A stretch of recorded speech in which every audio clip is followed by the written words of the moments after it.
Choice framework बताओ।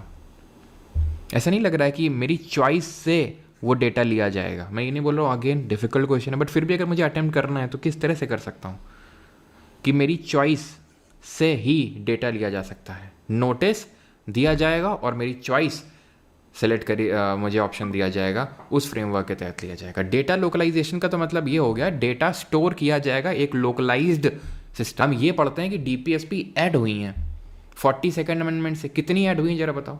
42nd से हुई है, 44 से हुई है, 86 से हुई है और 97 से हुई है। यही पढ़ा है। 44 से 4 डीपीएसपी ऐड हुई हैं, जब हम पढ़ते हैं कि गरीब मजदूरों के बच्चों से एनवायरनमेंट को प्रोटेक्ट करवाओ। Free legal aid to the poor 39A article, participation of worker in the management of industries 43A, okay, and environment को प्रोटेक्ट कराना है 48A, और चिल्ड्रन के लिए काम करना है, कौन सा होगा? 39 सप्लॉज F। ठीक, तो ये 4 DPS ऐड करी गई, अबॉलिश नहीं करी गई हैं। It increase the tenure of the Lok Sabha and introduce fundamental duties. ये तो हम पढ़ते ही हैं कि भाई हाँ फंडामेंटल ड्यूटीज़ इंट्रोड्यूस करी हैं। बाकी भी देख लेते हैं क्योंकि मेजर इफेक्ट के बारे में पूछ रहा है। फंडामेंटल राइट काल में बढ़ाया जा सकता है 1 year at a time.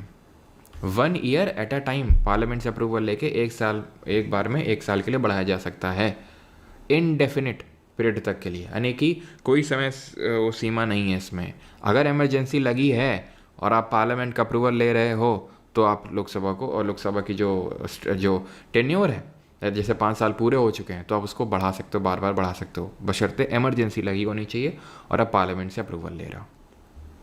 Amendment of 1971, 44 तो हमने देख लिया अभी। 44 तो एक तो कैबिनेट वर्ड को जोड़ा, इंटरनल डिस्टर्बेंस को हटा के आर्म्ड रिबेलियन जोड़ा, और 44 ने डीपीएसपी को ऐड किया आर्टिकल नंबर 38 के क्लॉज बी में, विच इज़ टू मिनिमाइज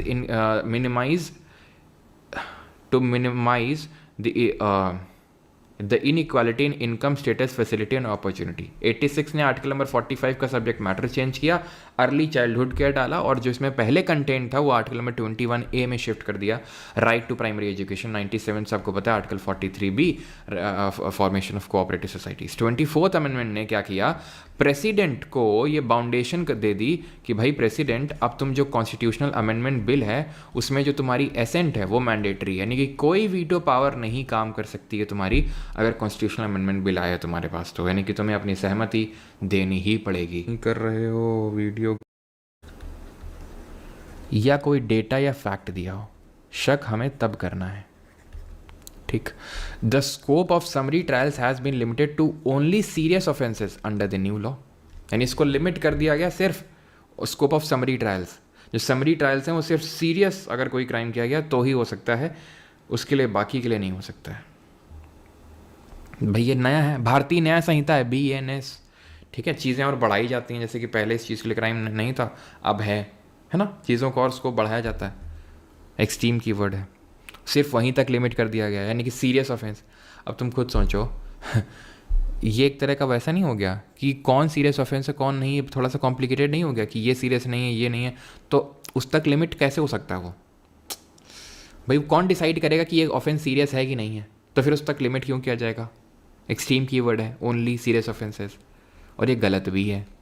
ठीक है, मैं ये नहीं कह रहा हूँ कि ओनली ऑलवेज नन नेवर होगा तो 100% ऑफ द टाइम्स वो स्टेटमेंट गलत ही होगा। ऐसा हो तो भाई वो तो फिर यूनिवर्सल चीज़ हो जाए, है ना। ये इसी बात का तो खेल है कि आप एग्ज़ाम हॉल में चीज़ें समझ पा रहे हैं वहाँ बैठ के कि नहीं समझ पा रहे हैं। तो नॉलेज यूज़ करेंगे, साथ में निट्टो लगाएंगे, ठीक है, इसी से कल्याण हो जाएगा आराम से। ये गलत है स्टेटमेंट, और अगर ये गलत है तो आगे कुछ देखने की ज़रूरत भी नहीं है। लेकिन क्योंकि ये हमने अपनी नॉलेज के बेसिस पे एलिमिनेट नहीं किया है तो हम आगे भी पढ़ेंगे। The reformative approach aims to ensure societal reintegration of offenders.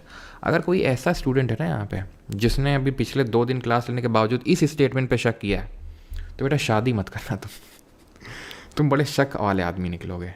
ठीक है, तुम हर चीज़ पे शक करोगे। अगर तुम्हें इसमें भी शक आ रहा, क्या है ऐसा इसमें, क्या है इसमें ऐसा जो एफर्मेटिव है, पॉजिटिव स्टेटमेंट है, होलिस्टिक सोफिस्टिकेटेड कीवर्ड्स यूज़ किए गए हैं, reformative approach, societal reintegration of offender, ऐसा लग रहा है सीधा लाइन वहीं से उठाई गई है। सिंपल, सही है। यूज़ करके किसी भी मैटर में क्या करती है, कंप्लीट जस्टिस कोई भी ऑर्डर या डिक्री पास करके कंप्लीट जस्टिस डिलीवर करती है, एंड दैट इज आर्टिकल, तो उसको हम बोल देते हैं जुडिशियल ओवर रीच हो रही है। सिंगल जो हमने सिटीजनशिप लिया है ये हमने यूके के कॉन्स्टिट्यूशन से लिया है 14th, which can make laws regarding corporation whose activities are not limited to one state, यानी कि अगर कोई कॉरपोरेशन की लिमिटेड नहीं एक्टिविटीज़ एक स्टेट तक, तो उसको लेके लॉ बना सकता है वो, ठीक है। ये भी सही है आपका, ठीक है। ये वाला गया आपका 134 1234। ये आसान, उतना आसान नहीं है, क्यों? क्योंकि आपको इसके लिए पता होना ज़रूरी है अब कि भाई जो कोऑपरेटिव सोसाइटी वाला मैटर है इसमें लोडेड विद फैक्ट है, तो आपको पता होना चाहिए, तो उतना आसान नहीं है ये क्वेश्चन। बट फिर भी अगर हम अटेम्प्ट किस तरह से कर सकते हैं वो तो मुझे आपको सिखाना ही है, तो मैं सिखाऊंगा ही।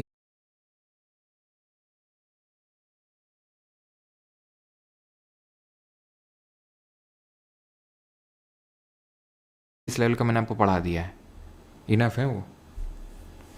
विच लेवल और एग्ज़ाम का भी इसका पेट का, तो हमें पता है कि 3 tier of Panchayati Raj system को स्टैब्लिश किया गया 73rd अमेंडमेंट से on the recommendation of which committee बताइए। यहाँ पे आती है ग्राम पंचायत सबसे नीचे लेवल पे, आती है इंटरमीडिएट लेवल पे पंचायत समिति, और सबसे टॉप पे आता है जिला परिषद डिस्ट्रिक्ट लेवल पे। ब्लॉक लेवल पे आएगा पंचायत समिति, ब्लॉक मतलब ये बीच वाला, और हायर इसी को इंटरमीडिएट भी बोलते हैं, मतलब पंचायत समिति, जिसको पंचायत ऑफ पंचायत भी बोलते हैं। जिला परिषद मतलब डिस्ट्रिक्ट लेवल, और ग्राम पंचायत मतलब कि आपका एकदम ही विलेज लेवल पे हो गया। किस जगह पे 3 टियर ऑफ पंचायती राज जो है सिस्टम उसको स्टैब्लिश करना ज़रूरी नहीं है? कहाँ पे? जहाँ पे पॉपुलेशन कितने से कम हो तो वहाँ पर इंटरमीडिएट वाली सेटअप करने की ज़रूरत नहीं है। जहाँ पर पॉपुलेशन लेस दैन 2 मिलियन यानी 20 लाख से अगर जनसंख्या कम है तो वहाँ पर आपको intermediate level of panchayat establish करने की ज़रूरत नहीं है। ओके। ग्राम सभा क्या होती है? ये सबसे बेसिक लेवल की बॉडी होती है पंचायत में। इसके मेंबर सभी गांव के लोग जिनका इलेक्टोरल रोल में नाम है वो आते हैं ग्राम सभा में, ठीक है। Article number 243A। क्लियर? आगे बढ़ें। और बलवंत राय मेहता कमेटी 1957 के रिकमेंडेशन पे 3 टियर पंचायती राज सिस्टम को स्टैब्लिश किया गया। अशोक मेहता कमेटी ने क्या बोला था? अशोक मेहता कमेटी ने 2 टियर पंचायती राज बोला था। LM सिंघवी कमेटी ने क्या बोला था? Giving constitutional status to the panchayat, ठीक है। Which body is responsible, court नहीं देख सकता है, ठीक है। प्रेसिडेंट पता है किसके इलेक्शन डिस्प्यूट को देखता है, मतलब किसके डिस्क्वालिफिकेशन को देखता है? MPs के। मेंबर ऑफ पार्लियामेंट डिस्क्वालिफाइड हैं नहीं है, ठीक है, इनका जो इलेक्शन डिस्प्यूट है वो प्रेसिडेंट देखेगा, लेकिन इलेक्शन कमीशन से पूछ के 20th what is the role election commission of India क्या करेगा? नहीं ये क्या करेगा? टू डिपोर्ट इलीगल माइग्रेंट, जो कोई इलीगल माइग्रेंट उसको बाहर वापस भेज देना, समझ में आता है। लेकिन ये दो तो समझ में नहीं आता है, देखो ए भी, और किसी ने दिया भी नहीं होपफुली, अच्छी बात है ये तो। फिर to deport illegal migrant and to verify citizenship claims of individual excluded from the NRC। अब इसको तुम लोगों ने चुना, क्यों चुना इसको तुमने? सीख के से इसको क्यों प्रेफरेंस दिया तुमने? जिन लोगों ने चुना उनकी बात कर रहा हूँ, क्यों चुना तुमने इसको? क्योंकि तुमको ये लग रहा होगा थोड़ा सा लंबा चौड़ा सा है, होलिस्टिक टाइप का है ना, होलिस्टिक टाइप का है, काफ़ी सारी चीज़ें इनकॉर्पोरेट कर रहा है। ये थोड़ा सा स्पेसिफिक हो गया है, कल समझाया था, स्पेसिफिक हो गया है, एक बहुत ही स्पेसिफिक चीज़ तक ये लिमिट कर दिया है खुद को कि इलीगल जो माइग्रेंट है उसको वापस भेजना है। ये क्या बोल रहा है? वेरीफाई करेंगे सिटीजनशिप क्लेम्स उन इंडिविजुअल के जो NRC से इंक्लूड हो चुके हैं। एटिमोलॉजी है, क्वेश्चन ही बता रहा है, आंसर चीख के। थोड़ा सा धैर्य रखना है बस, तुरंत आंसर पे कूद नहीं जाना है। ATM मनी क्यों? असम, त्रिपुरा, मेघालय, मिजोरम। सही आंसर क्या होगा? Functions of the constituent assembly के GV मावलंकर थे, गणेश वासुदेव मावलंकर। हमें याद है, हमें पढ़ा था, कॉन्स्टिट्यूएंट असेंबली ना सिर्फ लॉ बनाने का काम की थी, ना सिर्फ कॉन्स्टिट्यूशन बनाने का काम करी थी, बल्कि लॉ भी बनाया था, और इसके अलावा भी काम किए थे, जैसे कि कॉमनवेल्थ की मेंबरशिप को रेटिफाई करना, नेशनल फ्लैग एंथम सॉन्ग को अडॉप्ट करना, ठीक है, सारी चीज़ें। लेकिन मेजर जो 2 काम थे, तो संविधान बनाना एक प्राइमरी रोल था, सेकेंडरी में जो मेजर काम था दैट वॉज की लॉ बनाना। और जब लॉ बनाने के लिए मिलती थी तो GV मावलंकर उसके हेड होते थे। जब कॉन्स्टिट्यूशन बनाने के लिए मिलती थी तो कौन हेड होते थे? राजेंद्र प्रसाद। और वाइस चेयरमैन कौन थे? HC मुखर्जी और VT Krishnamachari. Simple, option number A is the correct answer. Credentials committee में पढ़ते हैं लादी कृष्ण स्वामी अय्यर, जवाहरलाल नेहरू, जिस कमेटी के नाम के आगे या तो यूनियन लगा हो और स्टेट लगा हो, उसके के चेयरमैन कौन होंगे? नेहरू होंगे। Munshi ji, order of business committee, ठीक है, union powers committee, states committee, इसके नेहरू थे। 530 आते हैं स्टेट से और 20 आते हैं यूटी से। एंड पहले 552 हुआ करते थे, लेकिन हमें पता है कि जो 2 एंग्लो इंडियंस का नॉमिनेशन होता था बाय द प्रेसिडेंट इन दी लोकसभा, उसको 104th कॉन्स्टिट्यूशनल अमेंडमेंट से हटा दिया गया था। 30 which article provides for the appointment of, Lok Sabha चुनाव में बराबर मत होने की स्थिति के में अध्यक्ष की क्या भूमिका होती है? अगर मान लो टाई हो गया, इक्वलिटी ऑफ वोट पढ़ते हैं भाई हम लोग कि वहाँ वोटिंग किस तरह से होती है पार्लियामेंट में। Those who are in favour से aye, those who are not in favour से no. I think the ayes have it in the bill is pass, या फिर जो भी है, एज का मतलब येस, नो का मतलब नो। अगर भाई फिर कोई बोलता है कि नहीं नहीं हमें ये लगता है कि जो आपने ये ओरली वोटिंग करवाई है, द एज हैव इट, वो हमें ऐसा नहीं लग रहा है, हमें लगता है द नोज हैव इट, तो फिर वोटिंग करवा लो। मान लो वोटिंग हुई, ठीक है, तो उस केस में क्या हो सकता है? हो सकता है ऐसा निकले कि 50 लोग येस बोल रहे हैं, 50 लोग नो बोल रहे हैं, ए बोल रहे हैं, 50 लोग नो बोल रहे हैं। तो फिर उस केस में प्रिसाइडिंग ऑफिसर, जैसे लोकसभा केस में स्पीकर हो गया प्रिसाइडिंग ऑफिसर, उसके पास ये निर्णय है, मतलब एक डिसाइडिंग वोट दिया जाता है जिसको कि हम कास्टिंग वोट बोलते हैं। अगर 50 लोग हाँ, 50 लोग ना, मतलब एग्जाम्पल दे रहा हूँ 50-50 का ना बोल रहे हैं, तो उस केस में जो 51वां है दैट इज उसको कास्टिंग वोट बोलेंगे और प्रिसाइडिंग ऑफिसर के पास होगा votes to break the tie. Comment में आप मुझे बताओ, when the resolution for the removal of the speaker is in house, अगर उसके रिमूवल का रेजोल्यूशन चल रहा है तो उसके पास क्या वोटिंग राइट होगा या नहीं होगा? हाँ या ना? वोटिंग राइट होगा या नहीं होगा बताओ, अगर उसके रिमूवल का रेजोल्यूशन चल रहा है तो। Which constitutional features in India are linked to the Australian constitution, इनमें से कौन सा ऑस्ट्रेलियन कॉन्स्टिट्यूशन से लिंक्ड है? Freedom of trade and commerce, joint sitting of the 2 houses, federal structure with strong centre. देखो federal structure with strong centre, C से centre, C से Canada, है ना, फेडरेशन विद स्ट्रॉन्ग सेंटर, ये हमने Canada से लिया। एडवाइजरी जुरिसडिक्शन कनाडा से लिया है, ओके, तो ये तो हो नहीं सकता है। ऑस्ट्रेलिया से हमने ट्रेड एंड कॉमर्स को तो लिया है, जॉइंट सिटिंग को लिया है, ठीक है, और कॉन्करेंट लिस्ट को लिया है, ओके, कॉन्करेंट लिस्ट, एल से लिस्ट, ट्रेड एंड कॉमर्स और एस से सिटिंग। यहाँ पे freedom of trade and commerce है ना, जॉइंट सिटिंग है, तो we choose joint sitting of both the houses, ठीक है, सिर्फ ट्रेड कॉमर्स, यहाँ freedom of trade and commerce लिख दिया है। जब रिमूवल ऑफ रेजोल्यूशन चल रहा होगा स्पीकर का हाउस में, तो वो उसके पास वोटिंग राइट है भी नहीं भी है। कैसे? 2 तरह की वोटिंग होती है, फर्स्ट इंस्टेंस का वोटिंग और एक कास्टिंग वोट। फर्स्ट इंस्टेंस जो मेंबर्स वोट कर रहे थे, अभी वोट कर रहे थे ना 50-50 जो हुआ था, वो फर्स्ट इंस्टेंस की voting. Casting vote, deciding vote जब इक्वल वोटिंग हो जाती तब पड़ता है।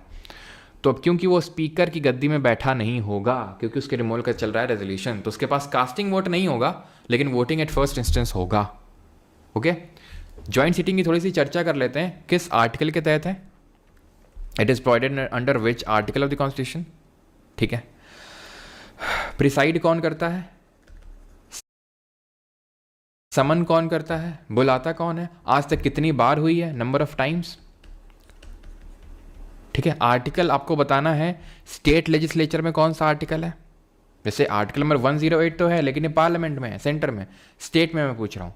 प्रिसाइड कौन करेगा? लोकसभा का स्पीकर करेगा, वो नहीं होगा तो लोकसभा का डेप्यूटी स्पीकर करेगा, और वो भी नहीं होगा तो राज्यसभा का डेप्यूटी चेयरमैन करेगा। राज्यसभा का चेयरमैन नहीं कर सकता है। और कितनी बार हुई है? 3 बार हुई है।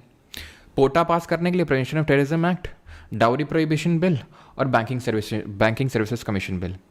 आर्टिकल स्टेट में होता ही नहीं, क्योंकि वहाँ पे ज्वाइंट, जैसे आर्टिकल नंबर 108 तो है, लेकिन ये पार्लियामेंट में है, सेंटर में, स्टेट में मैं पूछ रहा हूँ।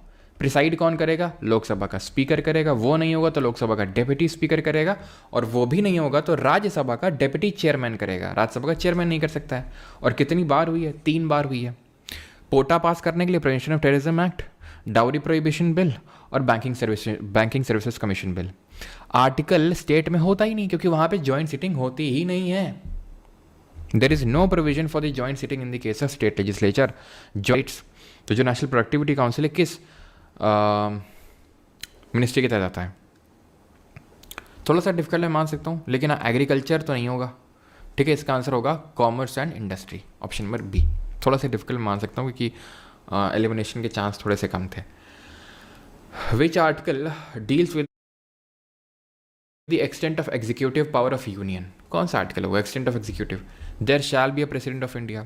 75 में तो 6 क्लॉजेज हैं। पहला वाला अपॉइंटमेंट की बात करता है, दूसरा इंडिविजुअल रिस्पॉन्सिबिलिटी की बात करता है, तीसरा collective responsibility towards the Lok Sabha की बात करता है, चौथा किसकी बात करता है? चौथा ओथ एंड इन्फॉर्मेशन की बात करता है।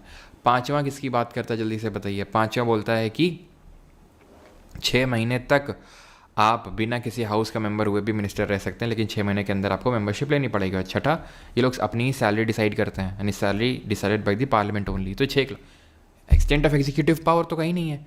यहाँ पे ड्यूटीज़ ऑफ प्राइम मिनिस्टर लिखी हुई हैं, ठीक है, याद है इसमें 78 में ड्यूटीज़ ऑफ प्राइम मिनिस्टर दी हुई है कि उसकी ड्यूटी होती है कि वो एज अ लिंकेज एक्ट करता है, एज अ लिंचपिन काम करता है between the council of minister and the president.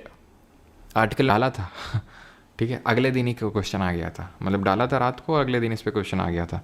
53 का आंसर होगा, ठीक है। Trial under POCSO, what is maximum time limit for completing? तो 1 साल है मैक्सिमम टाइम लिमिट कंप्लीट करने के लिए, ठीक है। 53 का डी।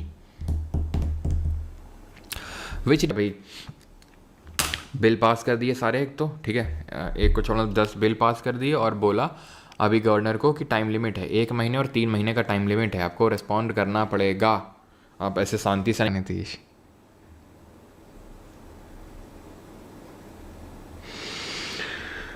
चलो भाई, तो आगे करें। तो यूनियन लॉ ओवर राइट्स, बिल्कुल हमें पता है, अगर दोनों ने लॉ बना दिया तो यूनियन का प्रिवेल करता है, बिल्कुल सही है, यानी ये तो नहीं होगा, ये भी नहीं होगा। स्टेट लॉ कैन प्रिवेल, वो प्रिवेल कर सकता है अगर वो उसको रिजर्व किया जाए और सहमति मिले उसको राष्ट्रपति की, ये भी सही है। मैं ये नहीं बोल रहा हूँ कि आसान है, लेकिन टफ है ये स्टेट। ऑल गलत। The law commission of India 2018 recommended UCC for all religions to ensure safety. All है, मैं ये नहीं बोल रहा हूँ कि आंधी का गलत मार देना है, ठीक है, लेकिन क्वेश्चन मार्क लगा देते हैं, लेकिन थोड़ा छोटा सा ऐसा क्रॉस लगा देते हैं कि गलत हो सकता है, ठीक है। ऐसा क्वेश्चन मार्क मतलब श्योर नहीं हूँ, क्रॉस मतलब गलत होने के चांसेस हैं, टिक मतलब सही होने के चांसेस हैं। यानी कि अगर मुझे ऐसे इसको चूज़ करना पड़ा तो फिर मैं रॉन्ग चूज़ करूँगा इसको, अगर मुझे करने की नौबत आई तो। Supreme court has uniformly declared UCC as mandatory across state. Supreme court का ऐसा कोई आया है अनाउंसमेंट, यूसीसी हर राज्य मैंडेटरी है, ये तो गलत होगा यार, ठीक है। ऐसा कोई तुमने सुना है सुप्रीम कोर्ट ने बोला हर स्टेट में यूसीसी मैंडेटरी है? UCC is already implemented in Goa and Uttarakhand through that respective legislative framework. हमें पता है Goa was the first state जहाँ पे आया, और उत्तराखंड में अभी रिसेंट में है, करंट अफेयर का ही है। यार चेयर बहुत बोलती है मेरी, देखना।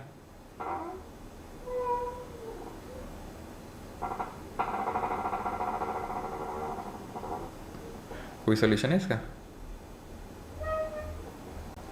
डिस्टर्ब करती है बीच में। The equal representation of states in the Rajya Sabha, गलत है, है ही नहीं ना राज्यसभा में इक्वल रिप्रेजेंटेशन। पढ़ाया था कि नहीं पढ़ाया था बताओ, कि यूएसए में अपर हाउस में इक्वल रिप्रेजेंटेशन है, 25 स्टेट, मतलब जितने स्टेट हैं हर स्टेट से दो दो दो दो दो दो दो दो सीट निकल के आती हैं। इंडिया में क्या है, यूपी से 31, सिक्किम से 1, क्या इक्वल है? नहीं है, ठीक है। यूपी में सबसे ज़्यादा है, लेकिन बहुत सारे ऐसे नॉर्थ ईस्ट के स्टेट है जहाँ से एक एक सीट निकल के आती है। Presence of written constitution, yes it is a written constitution, but quasi federal क्यों है? क्वाज़ाई फेडरल का मतलब आधा अधूरा फेडरल। फेडरल क्या होता है? जहाँ पे पावर्स का डिस्ट्रीब्यूशन है between the centre and the state. लेकिन क्वाज़ाई का मतलब क्या है, क्या है, क्या है, क्या है कि यहाँ पर सेंटर के पास ज़्यादा पावर्स हैं, strong centralising tendency and powers of in government. ऐसा नहीं है कि ये गलत है, ये पूछ रहा है क्वाज़ाई फेडरल क्यों है, तो उसका रीज़न क्या है, वो सी है। ऐसा नहीं है डी गलत है, जैसे ए तो गलत ही है, वो अपने आप में स्टेटमेंट ही गलत है, बी और डी गलत नहीं है, लेकिन रीजन सही नहीं है क्वाज़ाई फेडरल होने का। The concept of DPSP in the Indian constitution has been borrowed from the constitution of which country? क्यों भैया, किस कंट्री से बोरो किया? आयरलैंड, ठीक है। आयरलैंड कैसे निकालते हैं? RED निकाल लेते हैं, डी से डीपीएसपी है, आर से राज्यसभा में जो राज्यसभा में जो नॉमिनेशन होता है वो, और ई से election of president, RED red. USA से independence of judiciary, judicial review, fundamental rights, preamble, ठीक है, ये सब लिया। यूके से सिंगल सिटीजनशिप लिया है, एकल नागरिकता, बाई कैमरल लेजिस्लेचर, द्विसदनीय विधानमंडल लिया है, मार्शल लॉ लिया है, प्रोरोगेटिव राइट्स ली है। कनाडा से अभी देखा residuary power vest in the centre, strong centre, appointment of governor by centre in states. As per the BNSS भारतीय नागरिक सुरक्षा संहिता, जो पहले CRPC था, अभी ये हो चुका है, पता है ना।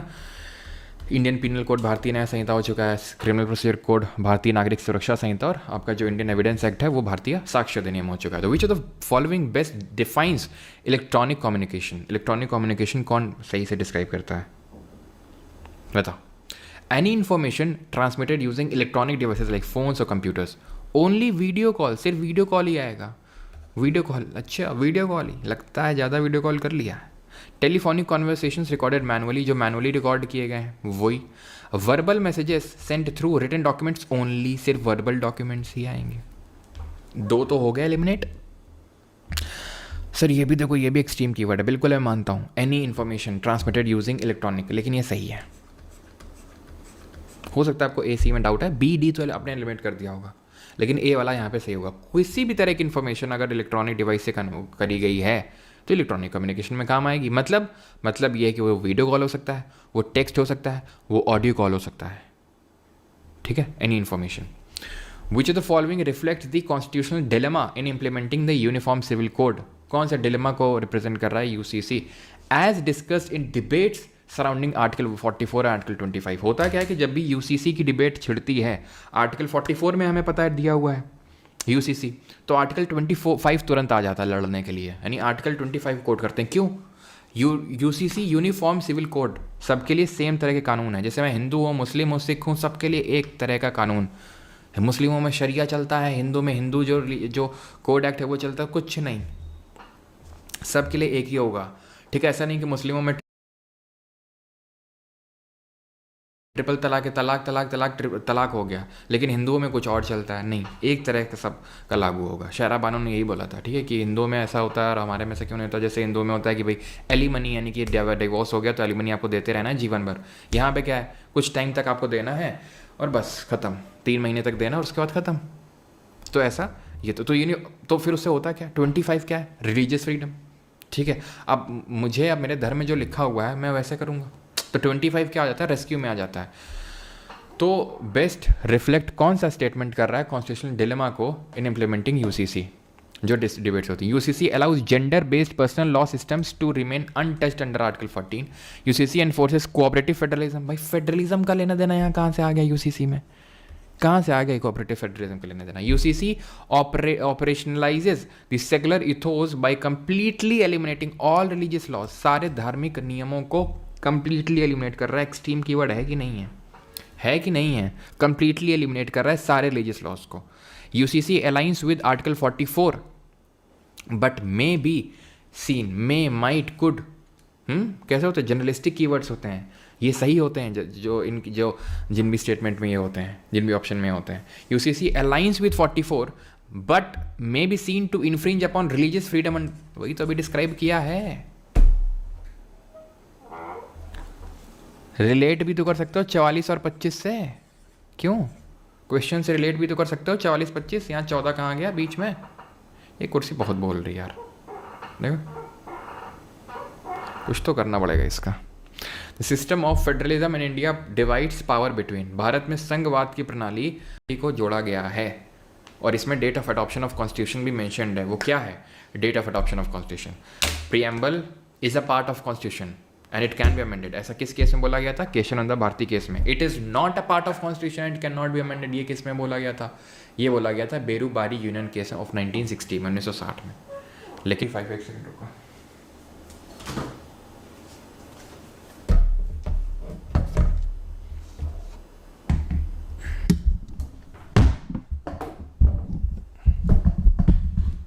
नेशनल डेवलपमेंट काउंसिल भी, ठीक है, ये सब खत्म हो गए थे, तो एग्जिस्ट भी नहीं करता है, ठीक है। अंडर आर्टिकल 275 नीति आयोग आपको लगता है आर्टिकल 275 में होगा? हैं, ये स्टैट्यूटरी बॉडी तक नहीं है नीति आयोग, एग्जीक्यूटिव बॉडी है। लगता है कॉन्स्टिट्यूशन में कहीं मेंशन होगा ये कुछ ऐसा? हाँ, फाइनेंस कमीशन है ना, आर्टिकल में 280 उसी के आसपास वाली तो आर्टिकल है। लॉजिक लगने चाहिए, ऐसे क्वेश्चन को सॉल्व करना है। आप बताना सही कि नहीं। President has no constitutional discretion. President has no constitutional discretion but governor has. ये स्टेटमेंट सही होगा या गलत होगा? ये स्टेटमेंट सही है। क्यों? क्योंकि ऐसा संविधान में कहीं नहीं लिखा है कि राष्ट्रपति अपनी मर्जी से इस पर्टिकुलर इंस्टेंस पे काम कर सकता है, लेकिन गवर्नर के लिए लिखा है। जैसे वहाँ लिखा है गवर्नर के लिए कि वो प्रेसिडेंट के लिए बिल को रिजर्व कर सकता है, वो एक डिस्क्रिप्शन लिखा हुआ है वहाँ पे, ठीक है, तो वो रिजर्व कर सकता। बाइंडिंग करी थी प्रेसिडेंट पे, लेकिन इस अमेंडमेंट ने काउंसिल ऑफ मिनिस्टर की एडवाइस गवर्नर पे बाइंडिंग नहीं करी थी। ध्यान रहेगा कि नहीं? फिर से रिपीट करूं, 42nd अमेंडमेंट ने ये बोला था, ये प्रेसिडेंट सुनो, जो काउंसिल ऑफ मिनिस्टर्स तुमसे बोलेंगे उसको मान लेना एक ही बार में, लेकिन गवर्नर के लिए ऐसा कुछ नहीं बोला गया था। और 44th अमेंडमेंट ने क्या बोला? 44th अमेंडमेंट ने बोला कि प्रेसिडेंट सुनो, तुम एक बार लौटा सकते हो, ठीक है, एक बार लौटा सकते हो, ठीक है। मास्टर साहब मल्टीपल ऑफेंसेस किए हैं, ठीक है, एक ही मुकदमा लेकिन लगा है, एक ही मुकदमे में कई अपराधों के लिए दोषी ठहराया जाता है, वो एक ही मुकदमे में कई सारे दोष हैं वो, तो can impose only one punishment for all offences. एक ही पनिशमेंट से काम चल जाएगा सारे। करो यार जल्दी से, खुद से करो। Only one punishment for all the offences, सारे ऑफेंसेस के लिए सिर्फ एक punishment. Must give the harshest punishment only and remit other punishment all together. बाकी सारे पनिशमेंट को हटा दो और सबसे जो भयानक वाला है वही दो, सिर्फ वही दो। Shall suspend all sentences unless directed by higher court in the same terms. आ रहा है कि नहीं आ रहा है? काम आ रहा है कि नहीं आ रहा है? और ये मत सोचना कि अभी आंसर किया ये तो इसलिए मैंने अपने रूल्स बना दिए। आज से 2 साल पहले ही रूल्स बता चुका हूँ मैं, जाकर देख लेना, सर्च करना निट्टो परमार SSC, ठीक है, ये आज से 2 साल पहले बता चुका हूँ। 2 साल क्या, आज से 4 साल पहले बता चुका हूँ, लेकिन वो दूसरे चैनल पे परमार ऑफिसर्स पे जब CDS वगैरह के लिए पढ़ाता था तब, 4-5 साल पहले, ठीक है। चलो तो ऑप्शन नंबर डी क्लियर है। लेकिन हमें अंधा छत्तीसगढ़ को MP से सेपरेट करके 2000 में बनाया गया था और तेलंगाना को आंध्र प्रदेश से अलग करके 2014 में बनाया गया था। 14 स्टेट्स एंड 6 UTs को क्रिएट किया गया था। State reorganisation act 1956, 7th amendment हुआ था 1956 में। और स्टेट रीऑर्गेनाइजेशन कमीशन किस कमीशन को बोलते हैं? तो ये कमीशन था JVP कमीशन। जवाहरलाल नेहरू थे, वल्लभ भाई पटेल थे और पट्टाभी सीतारामैया थे। ये 3 लोग थे। गलत है, ये कमीशन नहीं था। 8 में इसने बोला कि राज्यों को भाषा के आधार पर मत क्रिएट करो, एडमिनिस्ट्रेटिव कन्वीनियंस के बेसिस पे क्रिएट करो। राज्य उग्र हो गए, फिर धार कमीशन बना, सॉरी पहले तो धार कमीशन ही बना था 1948 में, ये भी उसी टाइम पे बना था। तो धार ने बोला कि एडमिनिस्ट्रेटिव कन्वीनियंस के बेसिस से बनना चाहिए। इसके धार चेयरमैन थे। JVP ने भी सेम चीज़ बोली कि एडमिनिस्ट्रेटिव कन्वीनियंस के बेसिस से बनना चाहिए, ना कि लिंग्विस्टिक बेसिस पे। फजल अली कमीशन ने बोला कि बिल्कुल बन सकते हैं, लेकिन वन लैंग्वेज वन स्टेट की थ्योरी को इसने निगेट कर दिया। उसी को स्टेट रिऑर्गेनाइजेशन कमीशन बोलते हैं, जिसके रिकमेंडेशन पे इसको एक्ट को पास किया गया था। 8 शेड्यूल्स, अभी कितने हैं? 12 शेड्यूल्स हैं। फ्रेमवर्क इन इंडिया किस तरह से एक्सटेंड करता है legal abortion framework in India को? ये रिस्ट्रिक्टेड है abortion access only to married women. जो मैरिड नहीं है उनका क्या होगा? अलाउड टर्मिनेशन सोली, सिर्फ सोली भी एक्सट्रीम कीवर्ड है। सोली मतलब सिर्फ एक पर्सन के बेसिस पे। Allowed termination solely on the description of health care provider. जो हेल्थ केयर प्रोवाइडर है उसी के डिस्क्रिप्शन पे, उसी के पास ये सिर्फ पावर